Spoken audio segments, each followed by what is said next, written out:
Hello, everybody. Jay Ashton here, Business Resource and Brand Activation Manager for Cisco Canada and the host and producer of Cisco Virtual Kitchen. I just want to say, I'm very excited about today and this season too. And I just wanted to open up before we bring in the show today and just say thank you to everyone that has watched the show this past year and to all the people that are going to be watching this season too. We have over 19 new shows, which is about 200 new episodes that we're going to be airing this year live on Facebook, LinkedIn, YouTube, and just enjoy. It's really that simple. We have no registration. We have amazing content that's going to help our industry out, help our customers and our industry out through these years. So I'm super, super excited about today and launching our new restaurant business show with Jim Taylor.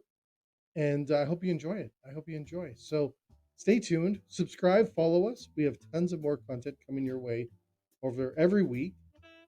And we're going to continue to bring you everything you need to be successful. So enjoy the show, sit back, take notes, comment. We have a comment section on our shows, and ask questions and enjoy. And I guess right now we're going to roll the intro.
Morning, everybody. I'm Jim Taylor. Welcome to the SVK Virtual Kitchen, Cisco Virtual Kitchen. Here this morning, we're going to talk a little bit about food inflation, and our special guest today is Roger Bowden from Restaurant Rockstars. So excited to have him on and have some good discussion about what's happening in our industry in terms of food inflation. Welcome to the show, Roger. Thank you so much, Jim. Good to see you. It's good to see you too. I think we're going to get into some good discussion today, and hopefully there's some good things and takeaways for the listeners today. So I thought I'd just get right into it and ask you, what's your take on what's happening in the industry right now in terms of inflation?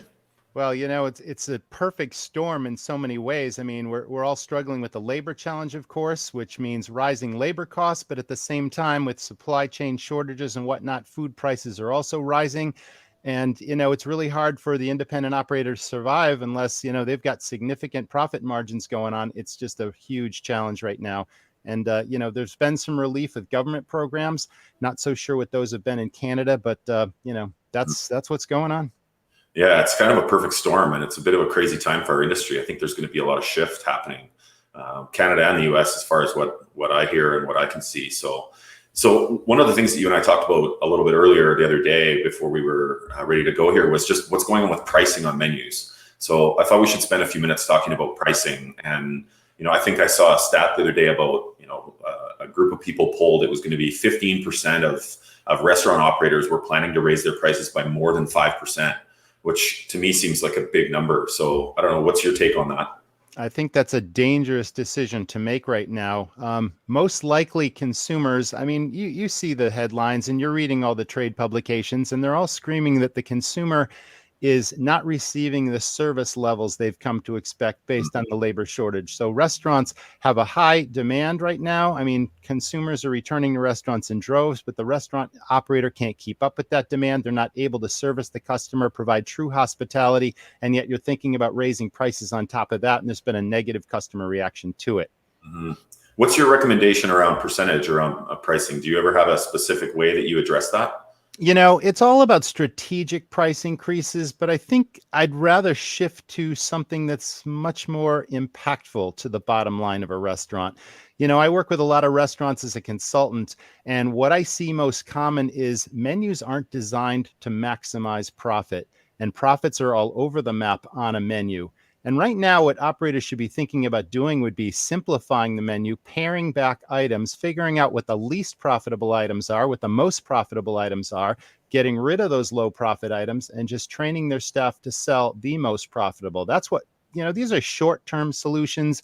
If you come up with a temporary menu, you can highlight certain items, box them in, call them customer favorites, most popular dishes, train your staff. These are the most profitable items. You need to maximize profit on every dollar that goes out the door of your restaurant, whether you've got a quick serve or a fast casual or a full serve restaurant. But in the longer term, you need to redesign a menu so that in each category, everything contributes a similar profit, a similar high profit, and it's not losing you dollars every time you sell this appetizer versus that one, or this entree versus that one. I can give you specific examples of some work I've done with recent clients that was a real eye opener. Yeah. So in your experience, how many of your clients in the past or restaurants that you've seen even have a really strategic pricing model on their menu, or are they just sort of Haphazard. based on what markets look like or what their competitors are doing? Exactly. Thank you. Okay, so restaurants see what the competition is doing. They see what's on competitors' menu. Oh, Joe down the street has, chicken wings, and they've got chicken parmesan, and they've got this, that, and the next thing. I think my customers want that too. So they try to get a blend of what the market is looking for, so what they think the market is looking for. And then they simply compare, what is Joe down the street charging? Maybe I'll charge a little less. Maybe I'll add, a quarter to it, whatever. But that is no way to design a menu. That's what I see really commonly. They're not approaching this from a strategic standpoint that maximizes their profit. And what we find out most often is lower profit items are stealing sales from higher profit items. They're paying the highest wages in the restaurant to the kitchen staff to make anything and everything. Why wouldn't you design a menu where everything contributes a significantly similar profit? And then as long as you're moving all the merchandise, you don't care what sells, as long as it's not a waste, a theft, or a spoilage problem. That is the key, and that's going to move the needle more than just raising menu prices that the customer is going to notice right off the bat. Do you think size of menu has much to do with that? I mean, we see in lots of parts of the world where they specialize a little bit more. They have one, two, 5, 10 items on the menu instead of some of the restaurants in North America where we see 50 or 60 items on a menu or more sometimes. What's your take on that? Simplification is best right now, regardless of the restaurant. You certainly have to address consumer needs and desires. You certainly have to, address what the customer appreciates, why they come into a restaurant. If there's a super popular dish that the customer absolutely has to have, those are the items that you can raise prices on because the demand is there and the market will bear it. So, simplification is great, especially when, restaurants are struggling to get enough people in the kitchen to prep these items and to work the line and all those necessary jobs in the kitchen. And if you've got an ultra big menu, it's like you certainly can't deliver that in a timely basis to satisfy your end guest. So the product that I keep hearing the most about is canola oil. So, I mean, everybody knows what's going on with the price of canola oil right now, and not specifically related to that dish, or that ingredient. But would you ever recommend restaurants removing things from their menu based on what's going on with inflation, or would you help them work through the right way to price it? Well, the first part of that question is there are always alternatives that do not compromise quality. And if you work with your suppliers, if Cisco especially, your sales rep is a professional. He knows all the different products that your restaurant is using. He or she is in a very good position to say, this is a comparable quality product, but it's at a lower price right now. Maybe we bought it in a greater volume. It's like, you got to ask these things, what are alternatives that the quality stays the same, the customer won't notice, and I might get a better price on it. I mean, that's the first step, I would say. Yeah, I totally agree. And I think, there's so many different, like you said, so many options and ways to work through some of these challenges. And I think it's important that operators are reaching out for help, whether that's to their rep or to, other people in the industry that maybe have worked through some of this stuff before. It's definitely an interesting time because, it's so complex right now. And I think if you don't understand all of the moving parts or all the moving pieces, you're actually behind the 8 ball to begin with, right? So it's harder than it used to be, that's for sure. I think transparency is super important, though, with your customer, with your guest. And communication from the get go throughout the pandemic has been something that has served my restaurant well. And people are very sympathetic if they believe you're absolutely doing the best you can. They all understand that restaurants have really taken a beating right now. And they wouldn't necessarily understand the service issues or the supply chain issues unless you communicate that with them. There's a local restaurant here that has built a huge following. They've been hit left and right by every pandemic challenge that's happened so far, and their customers have stayed loyal only because they have continued to communicate transparently all the challenges they're going through and every step they're taking to keep the customers safe and to continue to give them a great quality experience. And I've seen that pay huge dividends. So communication is also critical. So quick curveball question here before I think we're going to go to a quick break here, but you've been in the restaurant industry for a very long time as an owner and as a consultant. Can you share, is there a mistake that you made early on with this type of stuff, or anything that you'd suggest that people try to avoid doing themselves? I'd say one of the biggest mistakes, I never had a 5-star fine dining restaurant. I had 4 or 5 restaurants, but earlier in my career, I made the mistake of thinking I needed full-blown credentialed chefs, right? When I first got into the business, I had virtually no experience. So I wasted a lot of money, and I hired some people that could put out amazingly delicious food, but they didn't know how to cost out a menu. And pretty soon I've got 12-year aged cheddar cheese on my burgers, and I'm not charging for it. And my food costs are going through the roof. I mean, I had challenges there. What I found out was I needed a highly talented kitchen manager that could literally work different line positions and jump in where needed, but just someone who was efficient at ordering, keeping their costs in line, and, coming up with creative specials here and there. But I didn't need a chef. I needed a strong kitchen manager. I see that a lot with my clients, unless you've, got this 5-star fine dining thing, not to slam chefs. I mean, chefs are fantastic. Absolutely. What they do, we go out to restaurants, we go out to chef-owned restaurants a lot. We really enjoy the experience, but there are certain independent operators out there that should be looking for just a solid kitchen manager. That's one of the biggest mistakes I made a long time ago. I didn't need a chef.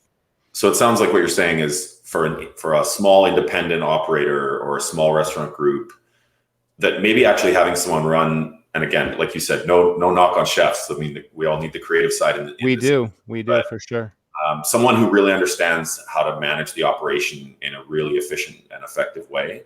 Is that management? Where you're going with that? Yeah, and not to get off subject, but we hired a number of top chefs to be consultants to create new menus and then train the staff on how to deliver that quality food in a consistent experience. And that served us well. We just didn't need to employ one full time. So there is that option as well. If you need menu development and design, but that also goes back to the fact that I was a long-term Cisco customer, and I went into the test kitchen numerous times and worked with the executive chef to come up with new menus. And that served me really, really well. Right. So that option is also available to certain restaurants that work with Cisco.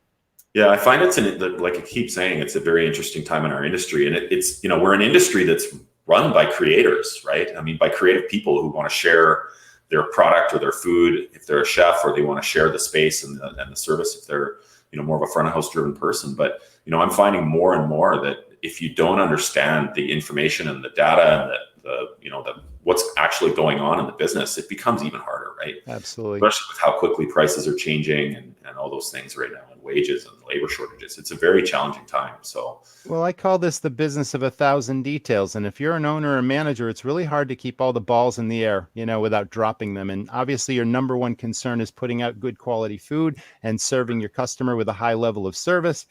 And then there's so many other issues and, challenges that go along with that. And sometimes the unexpected is always around the next corner. And, if you're still standing, if you've made it through the pandemic this far, which has devastated our industry, now's the time to rediscover the passion that that got you into this business in the first place, and really dig deep and keep going, because the end is in sight. The bright, there's a bright horizon ahead of us, and demand is at an all-time high. We just got to figure out how to get through these weeks and serve the customer and keep our people happy. So one last question for you on this pricing thing. Yeah. What's your take on sort of the variable pricing that's always happened in our industry, whether it's happy hour or, those types of things? What's your take on that strategy for operators? I had a, I never did any of those funky. Oh, it goes back to cash cows. I had tremendous success with having 8 or 10 cash cows on my menu, something that had very high perceived value to my guest, something I could charge really good money for on the menu. It lowered my food cost, it increased my profit, but strategically, I was able to build relationships with non-competing businesses within a 5 or 10 mile radius of my business, print up business card, 4-color business cards with a photograph, professional photograph of that menu item, putting the value of what I charged on the menu in the corners, $10 value, absolutely free. And I'd go around to these, different businesses. Maybe it was a retail store, a tanning salon, a car wash, a bed and breakfast inn. And Yeah. I'd build relationships with the owner or the manager. And I'd say, I've just opened this place, or I'd really like to introduce your customers to my restaurant. If you pass these out, I will give, this free appetizer to your customers. Absolute value added for you, no charge, nothing. And all Yeah. you have to do is stamp the back of the coupon so I know where it's coming from. And I'm going to give you 10% back in trade at my restaurant. Pretty soon, I had, these different businesses driving business to my restaurant over a 3-month period. Some of them drove at least $15,000 in new business to my restaurant at pennies on the dollar. The cash cow cost me less than $1, so I could afford to give it away all day long. But the average check, it was rare that one person would bring in a coupon. It was usually 2 or 3 people, sometimes 4. They'd sit down. The average check over a couple of months was $75 or $80 on a cost of less than $1. And Wow. that drove business. And then I took it one step further because I wanted them to become raving fans and come back again to my restaurant. So, we've all seen lottery tickets. Every convenience store and supermarket, you see the rolls of tickets. I'm like, wow, what if I created a custom branded lottery ticket for my business that had my logo on it, but it looked like a lottery ticket. It had a fancy name, scratch and win. Every ticket was a winner, but the customer didn't know that. You'd pull out a quarter and, you rub the little circles. Well, after the customer had paid for their meal and, in the check presenter, the server would bring the lottery ticket back to the customer and say, hey, here's something fun we're doing now. I hope you win. And instantly you'd see the people scratching them off, and you just won a cash cow to come back again another time for another visit to spend another $75 or $80. And that was a huge program. I did that for a couple of years, and boy, if that didn't drive business and profit to my restaurant. So instead of happy hours and all the things that people are used to seeing, you got to dig deep and get creative and resourceful and come up with something unique and different that sets your restaurant apart from the competition. For some reason, I feel like you might get some emails about that concept. We teach people how to do it in our academy. Great. Well, I think we're going to head to a quick commercial here, and then we'll come back and have a little bit more discussion. Thanks, Roger. Thank you. Restaurants across Canada deal with constant changes in their food service environment. As Canada's largest and most capable supply chain, we are working tirelessly to help you prepare for whatever comes next. Let us help you manage fluctuating demand and make getting what you need even easier. We offer no delivery minimums for local, non-contract customers on regularly scheduled delivery days. And if you're looking for convenience, Sysco offers flexible payment options. Our talented food service experts provide highly personalized service. We offer our customers best-in-class food service industry resources and customer technology. These resources complement the broadest product assortment with the highest food safety standards offered coast to coast. With our diverse services working for you and your food service establishment, you will have the reliability and confidence you need to adapt your business. Discover all the ways we are making it easier for you at Sysco. Visit sysco.ca to learn more. All right, welcome back. Good little break there. Thanks for the commercial from Sysco. I'm really grateful that we've had this opportunity, Roger, to come on here and have some conversation. So interesting how you were talking a little bit about that cash cow and just how the dollar that you were able to invest generated some more, pretty good return on revenue. I think that, one of the things that I hear operators talk a lot about is just food costs, especially right now with what's going on with inflation. And I think that, one of the things that gets missed a lot is actually the contribution side of what's actually going into the bank or what's actually going down to the bottom line when it comes to pricing and product. So what's your take on the food cost and contribution sort of combination?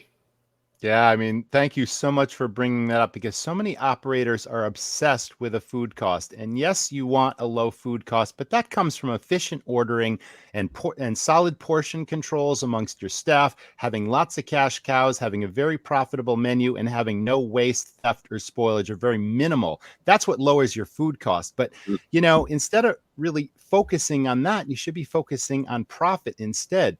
Let's use a steakhouse, for example. Typically high food costs. Seafood and steak has, upwards of 40% food cost.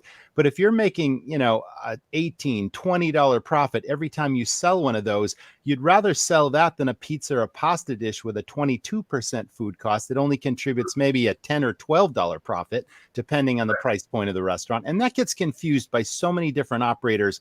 That's been happening for years.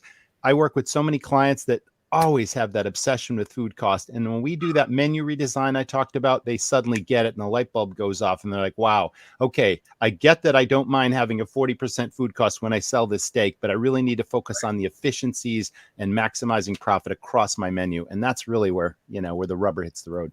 Right. Yeah. We spend a lot of time talking to clients about actually the variance between what their food cost should have been and what it actually was, right? Sort of a variance to what the theoretical food cost of any week or month should have been. And because I find if you focus on that category, you're actually limiting waste and you're limiting inefficiency and you're limiting ordering errors and those types of things, right? So it helps to control that cost, but the contribution side of things, I personally believe is actually far more important than it absolutely is. But let's not forget the importance of taking a regular inventory, which so few restaurants really do, Jim.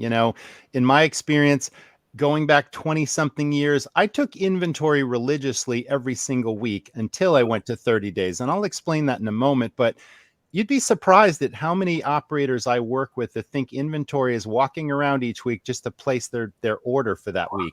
Oh, I need 4 of these and 2 cases of that. That is not inventory. Inventory is calculating the true value of every item that is food cost related in your restaurant at a given point in time. And then a week later, calculating it again to get your true and accurate food cost percentage. And there's no accurate way of doing that unless you actually take the physical counts. But the problem there is if you're not taking a regular inventory, you could be losing food and, to theft and waste and spoilage every single day that goes by. You're losing money unless you get an accurate pinpoint count of it and you stay in what I call your sweet spot. So I recommend a restaurant take inventory at least 3 weeks in a row. Because let's face it, maybe you take the physical counts 1 week and you calculate your food cost and you come up with a 28%. And then a week later, you do it again and you get a 32%. And then you do it 1 week later and now you're getting a 26%. You don't know what your food cost is. It's all over the map. You got to get 28, 28.5, 28. And then okay, that's my sweet spot. I now know that I'm there. And now let's wait 30 days and see, we'll take it again. And let's see if we're still at that 28%. And that's the only way that you know accurately that you're maximizing your efficiencies. You're not losing waste, theft, spoilage, because unfortunately in this business, waste, theft, and spoilage kind of runs rampant. And unless you got a handle on it and take, controls to minimize that, you're just wasting money. And it's hard enough to survive now, but inventory is pretty critical. So in your experience working with independent restaurant groups or owners, what would you say the average is in terms of how many actually do inventory the way you're saying versus the way that creating the order goes? Less than 25% of those I work with actually take regular inventory until I make it clear what a danger or a peril that is to their business. And then when we run all this stuff and we dig deep, we find out that their costs are out of line. And it's so obvious to me that even if you have a restaurant that's busy all the time and you're filling your seats, you got to be wondering, why is my bank account not growing? Why am I spinning my wheels here, killing myself? I got a busy restaurant. It's popular. Customers love it. 1, your menu's not profitable. And 2, you're not taking inventory. Maybe there's a problem where someone's selling steaks out the back door, or portion controls are all over the place. And there's so much waste in a restaurant. It's cutting your margins down in an already slim business. They say you're doing well in this business if you can ring a 10 to 12% net profit. That's 10 or 12 cents profit on every dollar of sales. And there's so many restaurants below that figure. There's so many 5 to 8%. There's so many struggling now during the pandemic to make any profit at all. And now suddenly owners can't pay themselves anything, and they're killing themselves just to run the place. So again, it all goes back to menu profitability. That's the biggest needle mover I can think of. So in your experience working with restaurants, again, kind of going back to this, we've talked about contribution and food cost percentage. We've talked a little bit about menu pricing. Mm-hmm. You made a comment to me the other day about how long it took an operator to get organized on that type of stuff. Yes. I think that the example that you used was a fairly large menu, and they went through every item and costed it and worked on pricing and all that stuff with you. How long did that take? How long do you think an operator needs to spend in order to get really organized on that? Okay, I'd say that was an excessive amount because, again, we were talking about an extraordinary large menu that had 81 items on it across a lunch and dinner menu. And all these things had to be costed out one by one, methodically, on top of running a restaurant. So, of course, it took them time to do that. The average restaurant does not have 81 items on their menu, but it's all about priorities. I mean, if you're losing money every day and this is about survival, this becomes your top priority. If you got to stay up until 2 a.m. costing out a menu and lose a little sleep, I say do it, because every day that goes by, you're either making some money or you're losing that money. And if you can turn the ship around and significantly increase your contribution or your profit margin, what's more important than that on top of serving your guest and giving a great experience? Yeah, it's all about survival. Well, and you're right. I mean, then there's so many moving parts to it right now that I think, operators need to be able to address the priorities, like you said, and then really do everything they can to combat what's happening with rising costs of products, rising competitive wages, whether that's, market trends or what. You hear about all the different recruiting bonuses, hiring bonuses, retention bonuses, all these things that are going on, and it's just costing more money. So I agree. The priority thing is very, very important right now. Well, I didn't come up with this idea, but I heard about it recently, and it's a really great tip for operators to save money and possibly find new staff as well. There's a restaurant in Southern California that's having great success by giving gift cards to their guests if they refer a new employee or a new staff person. And if that staff person stays 2 months, does a great job, they're giving $200 gift cards for the referring guest. Now, I'm a huge believer in trade because, why not trade pennies on the dollar based on what your food cost is versus hard cash dollars? So a $200 gift card at a 30% food cost is only costing that restaurant $60 to get a new staff person. I thought that was genius. Yeah, that's really smart. I mean, because a lot of places that I see end up giving out cash or payment bonuses or things that actually cost 100%, like you said, not correct. Not 100%. Yep. So, yeah, that's a really creative way to do that. And trade gift cards. You can trade gift cards with other businesses. Give a $50 gift card from your restaurant to another business to use for an incentive, and get a gift card from that business to give to your staff just to keep people happy. Again, at pennies on the dollar. You got to get creative here. Right. Agreed. So if there's one, you mentioned priority, we talked about that a little bit. If there's one priority that you would recommend to operators right now in terms of how to battle this inflation challenge that we're having, what would that be?